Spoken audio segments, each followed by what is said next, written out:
Hi, Jessica Cannon with Cannon Properties Group here with our inaugural Monday morning market recap. I invited Dave Reese on our team to help join me and kick it off. Dave, you joined in quite the year last year. I think you've seen, it's been like dog years of the past year, so you've seen a lot more than a lot of people have seen in all of their real estate careers, but you live in the Highlands and you specialize it in addition to all of our due diligence, so you are the go-to guy in that regard. Hope so. Yeah. Well, I thought it'd be kind of fun to talk a little bit about 2020 and some of the key trends. I know you had a couple questions for me. Yeah, the first is just simply, did you ever think we'd see a year like we just came through in 2020, especially as it relates to the real estate market? You know, unequivocally, no. I mean, nobody saw it coming. We've had strong years in the past.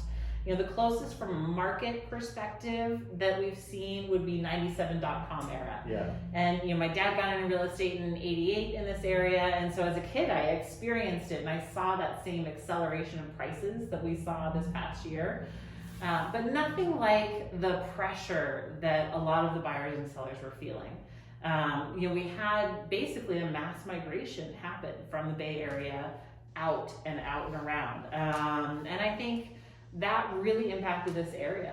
Yeah, those reasons for living in the city were kind of gone, and now people are thinking, well, where do I really want to spend time if I can't have all those amenities? Exactly. You know, and prices were so high in the Bay that it's just like I can get a newer house with more space in a better school district for less money. Like, why wouldn't I live down here? And so we're getting all of that. Thinking back to, say, the dot-com era, the terminology that came out of that was the dot-com bubble. Yeah. And do you think, is there any way to know, is this a bubble or are we in a new norm? It's so funny that I'm being asked that again. So in my prior life, I was at Dow Jones and I would have to take reporter calls every quarter. I tracked venture capital, and after the dot-com crash, every single quarter, someone asked me, like, are we in a bubble? How about now? How about now? How about? And it made me stop and say, okay, like, what does it mean to be in a bubble? How would we recognize it? And I went back and looked, and really, in my opinion, a bubble is when investors stop factoring in the market cycle. You have to assume that a market will continue to cycle. Yeah. So what's interesting now is, okay, prices have climbed so fast for so long. You know, we're on year 8 of an 11-year cycle. Like, it should cycle already when this thing hit. I think there will be some turn.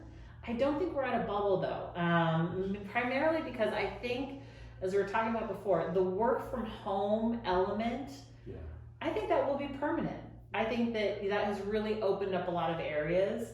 Now, I don't think it'll be permanent work from home 7 days a week like it is right now. I think there is going to be some need to come back and forth to the kind of mothership, if you will. And that's why this area plays well into that.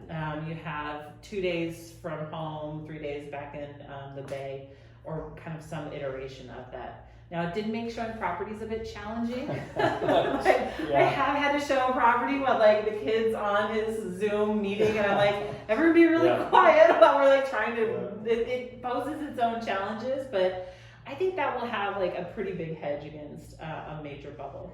Interesting.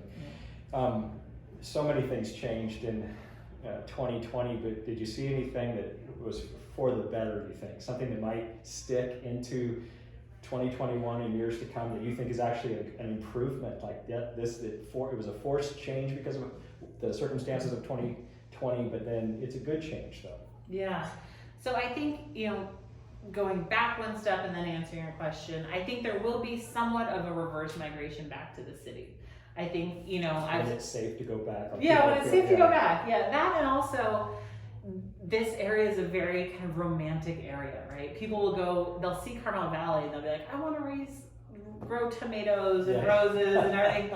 And then they spend a year trying to grow tomatoes that are actually kind of hard to grow. And they may not realize, it may not be the same culture that they had in the city. And we are already starting to see a little bit of that. So I think there's going to be one element of it that a lot of people came here and experienced it and they will stay. But I do think there will be a little bit of a migration back as well. Interesting. But I do think it's a good thing to be able to work from home. You know, we're seeing a lot of families being able to work that and commute less. You know, when I lived in the Bay, I commuted an hour and 15 minutes each way. Yeah. To be able to recapture that, and I'd rather go spend the time on Carmel Beach or Yeah. walking my dogs. I think that will be a good thing going forward. It's like a recalibration of life a little bit. Yeah. And some of those people don't want to go back to the harried Yeah. and just somewhat no free time, no Yeah. margin in life. And so, Yeah, and I've really seen kind of two camps play out, right? Because there's a lot of talk about there's Californians invading Idaho and Montana and Yeah. Austin, Texas, Yes. and you know, and there's a fair amount of, it's true that there has been a lot of migration outside of California. But you know, our inventory is half what it normally is. Yeah. You know, if there was this massive shift going on, we would have more supply than demand, right? And it's the exact opposite. It's really hard to get new listings right now. And so I think part of that is, and looking at how our clients are handling the information that's coming at them, I think that there's two camps. There's the one camp that have always kind of been thinking about leaving California, either for taxes, for weather, for regulation, whatever it might have been. Last year was what it took to get out. the straw, I broke draw the a straw, line. it broke the camel's back. It was like, boom. I'm done, right? Exactly. And then there's a second group who are doubling down in California. And I think part of that is because travel restrictions have been so hard.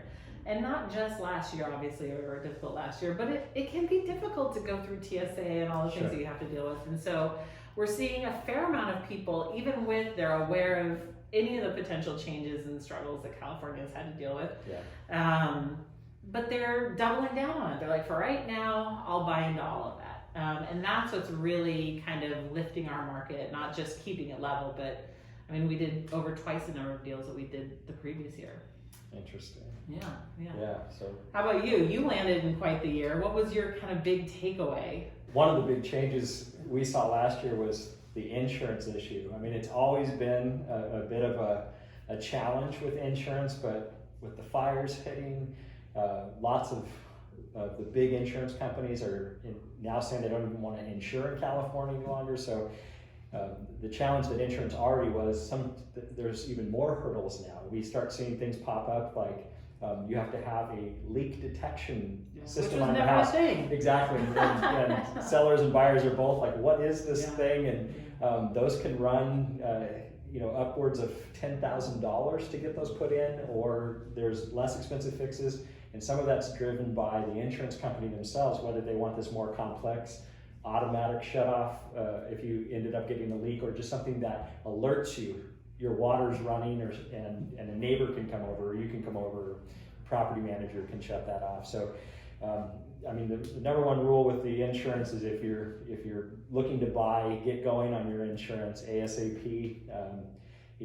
Have some early conversations with your agent to make sure that this is an insurable property for you moving forward. And that's a huge change. You know, from a due diligence perspective, it used to be, after you release contingencies, when I first started, after you release contingencies, then go call your guy and you got it in place 5 hours later. Exactly. But now, we actually shift that entire process into the due diligence period before you release contingencies. Yep. And we had to get smart, right? I have been blown away at how different it can be based on who you ask. Yes. What kind of policy, what requirements they have. Exactly. That entire process, it's really important to do that way up front. Yeah, and some of these like more granular things that we're finding that the companies are requiring might help or force choices between certain ones. You might have been with such and such company your whole life, but the cost to stay with them because of what they require in a certain area, another insurance company definitely wants something like that, but they'll allow you to have a product that isn't at this certain range. So, it's interesting how things are shifting and how the market's even opening and changing with insurance. Yeah, no, a lot of it has been on play. Well, thank you very much. This is fantastic. And feel free to reach out if you have any specific questions you'd like us to check in on. We'd be happy to talk about it. And you'll be able to see one of us or one of the group next week. Thanks so much.